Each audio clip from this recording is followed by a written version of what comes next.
गुफ्तगू करने के लिए आए हैं मीडिया से। अब शुरू करें। बिस्मिल्लाहिर्रहमानिर्रहीम। जैसे कि आप जानते हैं, हम थोड़ी देर पहले आपके सामने पेश हुए थे और हमने कहा था कि जो आईनी इदारा है, जो आवाम के वोट के मुहाफिज हैं, उनके और पाकिस्तान की आवाम के माबैन एक केस है। उस केस में अदालत ने अपना फैसला, इलेक्शन कमीशन ऑफ पाकिस्तान ने अपना तहरीरी फैसला सुना दिया है। उसमें उन्होंने कहा है, और हमारी पिटिशन के दो हिस्से थे। पहला हिस्सा ये था कि इस पिटिशन को काबिल समाअत करार दीजिए, और दूसरा हिस्सा था कि पार्लियामान के ऊपर, ऐवान बाला के ऊपर काला दाग लगने से बचाइए। एक नाअहल साबिक वजीर आजम को पाकिस्तान के चेयरमैन सेनेट का इलेक्शन ना लड़ने दीजिए। अदालत ने, इलेक्शन कमीशन ऑफ पाकिस्तान ने हमारा जो पहला हिस्सा था पिटिशन का, उसको काबिल समाअत करार दिया है। 22 तारीख का नोटिस हुआ है, और यूसुफ रज़ा गिलानी इस केस के फैसले के बाद, जो हमें इलेक्शन कमीशन ऑफ पाकिस्तान ने सुनाया है, उसके बाद वो सारी इखलाकी तकाजे जो होते हैं एक मेंबरान पार्लियामेंट बनने के, वो हार चुके हैं। क्योंकि अगर आपके इंतखाब के ऊपर ही एक सवालिया निशान खड़ा हो जाए, आपके बेटे और आपको नोटिस इशू हो जाए और आपको कहा जाए कि वजाहत पेश करो आईनी इदारे को, क्या तुमने और तुम्हारे बेटे ने करप्शन और करप्ट प्रैक्टिसेस अंडरटेक की थी? क्या आवाम के एतमाद को चोरी किया था? मेंबरान पार्लियामेंट के ज़मीर के ऊपर मंडी लगाई थी? इस सवाल की मौजूदगी में इस पिटिशन के इलेक्शन कमीशन ऑफ पाकिस्तान के ज़ेरे इल्तवा होने से वो इखलाकी जुर्रत जो एक मेंबरान पार्लियामेंट को और साबिक नाअहल वजीर आजम को शायद दिखानी चाहिए, वो दिखाइए। और आइन और कानून के तकाजे ये हैं कि आप ऐवान बाला में चेयरमैन सेनेट के कैंडिडेट ना बने। आपके किरदार के ऊपर, फाइनेंशियल इंटेग्रिटी के ऊपर, आपके सादिक और अमीन होने के ऊपर सवालिया निशान उठ चुका है। यूसुफ रज़ा गिलानी साहब, आप अपने आप को पीडीएम का जो कैंडिडेट है उसकी रेस से निकालिए। यही इखलाकी तकाजे हैं, यही कानूनी तकाजे हैं और यही आईनी तकाजे हैं। जहाँ तक स्टे की बात है, देखिए, हमने तो इस्तदा की थी कि काले दाग को लगने से रोक लीजिए, लेकिन इलेक्शन कमीशन ने हमारी इस इस्तदा को नहीं माना। पाकिस्तान की आवाम ये इस्तदा हारे हैं, पाकिस्तान तहरीक इंसाफ नहीं हारे। बिकॉज ये जो ऐवान बाला है, ये आवाम की रहनुमाई करता है। मेंबरान पार्लियामेंट आवाम का एतमाद है, तो आवाम जो है वो स्टे एप्लीकेशन जो है हार चुके हैं। हम कानूनी चाराजोई का हक रखते हैं और आगे देखें क्या फैसला करते हैं।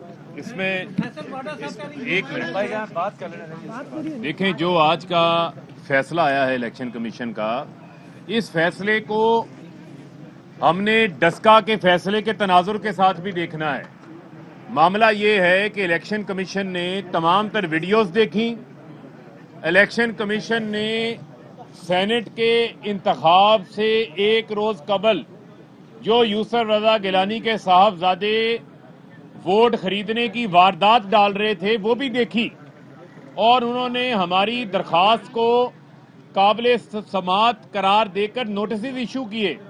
इसका मतलब तो ये है कि जो हमारे एविडेंसेस हैं, जो हमारे सबूत हैं, उन सबूतों के अंदर जान है, और उस जान को इलेक्शन कमीशन जो है वो तस्लीम कर रहा है, जिसकी बुनियाद के ऊपर इनको नोटिस जारी किए गए हैं।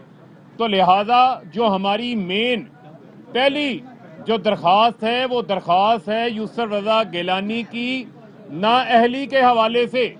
नाअहली उस बुनियाद के ऊपर कि वो वोट चोरी करके, वोट खरीद कर, अरकान पार्लियामेंट के ज़मीरों के सौदे कर सेनेटर बने हैं, जो कि इलेक्शन एक्ट के 168 की, 167 की, 156 की खुल्लम खुल्ला खिलाफ वर्जी है। और जो हमने इस्तदा इलेक्शन कमीशन के सामने रखी थी कि जब आप इस बात को तस्लीम कर रहे हैं कि इतना एविडेंस मौजूद है, इतना सबूत मौजूद है, जिसकी बुनियाद के ऊपर आप फ्रीकैन को नोटिस जारी कर रहे हैं, तो हमारी इस्तदा ये भी थी कि वही फ्रीकैन आगे चेयरमैन सेनेट का इलेक्शन लड़ने जा रहे हैं।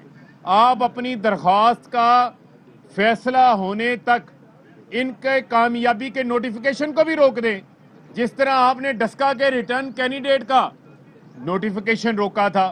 उसके ऊपर उनका जो फैसला आया है वो भी आपके सामने है। तो इस वजह से मैं बार बार कह रहा हूं कि सेक्शन 9 के तहत इस फैसले को भी डस्का के फैसले के तनाजर में हम देख रहे हैं, और जो हमारे पास हाईएस्ट फोरम्स मौजूद होंगे उन फोरम्स का भी हम दरवाजा खटकाएंगे।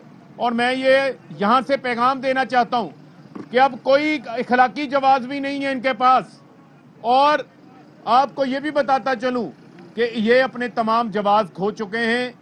इनको फौरी तौर के ऊपर अपने आप को चेयरमैन सेनेट की कैंडिडेचर से विड्रॉ करना चाहिए, वरना कल को अगर इनकी डिस्क्वालिफिकेशन आती है और आज कोई ऐसा अमल हो जाता है जो हमारे ऐवान में एक ऐसा शख्स पहुंच जाए जो वोट चोरी करके आया है, उसका वहां पर एक दिन भी गुजारा हुआ पूरे ऐवान को आलूदा कर देगा। तो लिहाजा मैं समझता हूं कि हम अपने हाईएस्ट फोरम्स के ऑप्शंस को भी देखेंगे, सुप्रीम कोर्ट के ऑप्शन को भी देखेंगे, और हम इनकी नाअहली की जिद्दोजहद तक, जंग तक, नाअहली करवाने तक हम चैन और सुकून से जो है वो नहीं बैठेंगे। फिर आपको बताता चलूं कि हमारी यूसुफ रजा की नाअहली की दरख्वास्त को इलेक्शन कमीशन ने काबिले समाअत करार दे दिया है। ये हमारी पहली सतह के ऊपर एक पहली जीत है। दूसरा जो हमारा पहलू है, इस्तदा है उनकी कामयाबी का नोटिफिकेशन रुकवाने के हवाले से, उसके ऊपर हम हाईएस्ट फोरम को देखें। बहुत शुक्रिया। एक सेकंड, मैं कमल बात कर ले फिर करते हैं। देखिए, जैसे फरूख ने बयान किया, ये यूसुफ रजा गिलानी की कामयाबी का नोटिफिकेशन नहीं होगा। मैं बार बार कह रही हूँ कि इलेक्शन कमीशन के सामने दोबारा भी कहूंगी कि ये यूसुफ रजा गिलानी के कामयाबी का नोटिफिकेशन नहीं होगा, ये 22 करोड़ अवाम और जमहूरियत की नाकामी का नोटिफिकेशन होगा, जो इधर से अगर जारी हुआ तो। और ये पहले भी हमने बात की। आप कैसे आप ये समझिए कि जो पहला सेनेट का फोरम ही गलत तरीके से गलत इलेक्शन करवा के, जाली और पैसा लगा के, मैंडेट चोरी करके आप अगर सेनेटर बन रहे हैं, और पीडीएम के हाई मॉरल ग्राउंड्स देखें कि आप ऐसे ही शख्स को उठा के चेयरमैन के कैंडिडेचर के लिए उनको आप नॉमिनेट कर रहे हैं, तो पीडीएम के मॉरल ग्राउंड्स का तो हम सबको बहुत अच्छी तरह पता है। लेकिन आज हमारी जो 2 इल्तिजा थी, उनमें से एक को इलेक्शन कमीशन ने एडमिसिबल किया और इन सबको नोटिस जारी करेंगे। मैं समझती हूँ कि 22 तारीख को हेयरिंग लगाना, 12 तारीख को इलेक्शन होने जा रहा है, और ये इतना गैप देने पे हमें बिल्कुल एतराज है कि एक ऐसा शख्स जिसकी हेयरिंग लगी हुई है, एक ऐसा शख्स जो मुतनाज़ा हो चुका है, एक ऐसा शख्स जिसकी वो वीडियो सामने आ गई है कि जिसने इलेक्शन जो है वो खरीदा है, आप उसके मुताबिक जो है वो उसको कैंडिडेट बनने का मौका दे रहे हैं। तो हम समझते हैं कि ये नोटिफिकेशन कैंसिल होना या ये इनका कैंडिडेचर का जो है वो ख़त्म होना या बहुत ज़रूरी था। और जिस तरह फरूख हबीब ने कहा कि हम अपनी तमाम ऑप्शंस मशवरे के बाद, मुशावरत के बाद उनको हम एक्सप्लोर करेंगे। हम पूरी कोशिश करेंगे कि जो अवाम के वोटों की ज़मानत का और उसकी जंग लड़ने का हमने फैसला किया है, वो हम आखिरी फोरम तक जाके लड़ेंगे, और पूरी कोशिश करेंगे कि चोरों को आला ऐवानों से बाहर निकालें, चोरों को आला ऐवानों में ना जाने दें। एक मिनट आलिया साहब, 2 मिनट आए, पिटिशनर आइए, पिटिशनर आ रहे हैं, आपके सवाल पे आ रहे हैं। बिस्मिल्लाहिर्रहमानिर्रहीम। सबसे पहले तो मैं ये कहूंगी कि आज प्राइम मिनिस्टर इमरान खान साहब के स्टैंड की जीत हुई है। प्राइम मिनिस्टर इमरान खान साहब ने सेनेट से पहले कहा था ये वोटों की मंडी लगाएंगे, और आज इलेक्शन कमीशन ने भी इसी बात को तस्लीम किया है कि ये जो हार्ड चोर कैंडिडेट था, जो अब पीडीएम का मुश्तरका सेनेट का कैंडिडेट है, वो इस काबिल नहीं है, उसको इधर भी पेश होना होगा, अदालत में भी पेश होना होगा, और ये क्लैरिफाई करना होगा कि उसने क्या क्या हरबे इस्तेमाल किए। और पीडीएम जो ये नारा लगाती है कि वोट को इज्जत दो, आज उनकी वोट को इज्जत दो का नारा कहां पर गया है कि एक वोट चोर जो नोट दिखाकर अवाम को बेवकूफ बनाकर और नुमाइंदों को खरीद कर यहाँ पर पहुंचा है। हम ये चाहते हैं, और जैसे प्राइम मिनिस्टर इमरान खान सब कहते हैं कि मैं आखिरी गेंद तक लड़ूंगा, तो हम सब आखिरी गेंद तक लड़ेंगे और यूसुफ रजा गिलानी हार चोर को डिस्क्वालीफाई कराकर दम लेंगे। 22 तारीख दूर नहीं है, लेकिन पीडीएम को यह सोचना चाहिए कि इनका सेनेट का जो कैंडिडेट है वो किसी वक्त भी नाअहल हो सकता है। साहब ने और पाकिस्तान तहरीक इंसाफ के चेयरमैन ने इलेक्शन कमीशन ऑफ पाकिस्तान के हवाले से एक नया बयानिया अख्तियार किया है। वजारत कानून इस बयानिए के आईनी और कानूनी तहफ़्फ़ुज़ के लिए क्या इक़दाम कर रही है? देखिए, हमारा तो इदारों को बुलंद करने के लिए आईनी इदारों की तौक़ीर बंद करना ही पाकिस्तान तहरीक इंसाफ के मंशूर का अहम सतून है।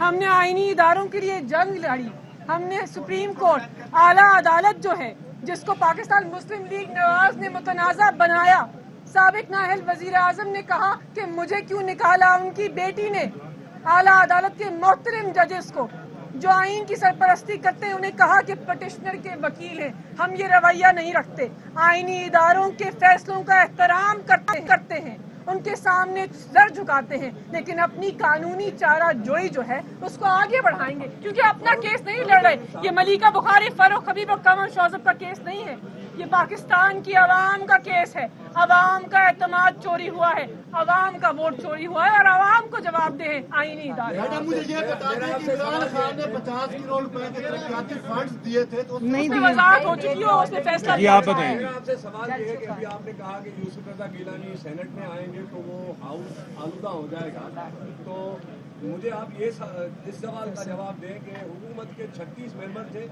और अपोजिशन के 68 मेंबर थे साबिक संजरानी के अदम एतमाद के मोशन के दौरान। उस वक्त हुकूमत ने 36 वोटों के बलबूते पे 64-68 वालों को हराया।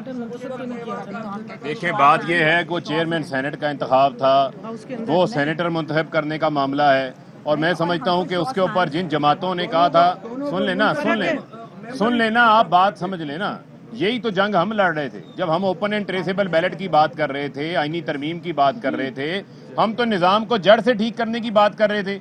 आप ये बता दें ना, ये भी पूछ के बता दें कि किसी पार्टी ने आज तक अपनी पार्टी से किसी काउंसलर को भी निकाला है? हमने तो 20 MPs को निकाला था जी।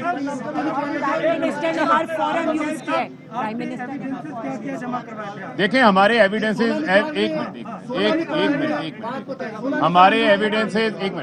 हमारे एविडेंसेस जो हैं वो बड़े वाजे हैं। इनकी अपनी कन्फेशनरी स्टेटमेंट्स हैं, यूसुफ रज़ा गिलानी के साहबजादे की स्टेटमेंट हैं, और उन स्टेटमेंटों के अलावा मरियम नवाज ने जो बात की कि नोट नहीं चला, टिकटें चली हैं मुस्लिम लीग नून की।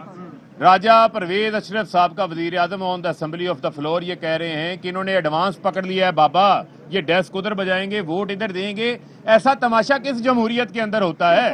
कौन सा इदारा जो है वो इस चीज की इजाजत देता है? एक मिनट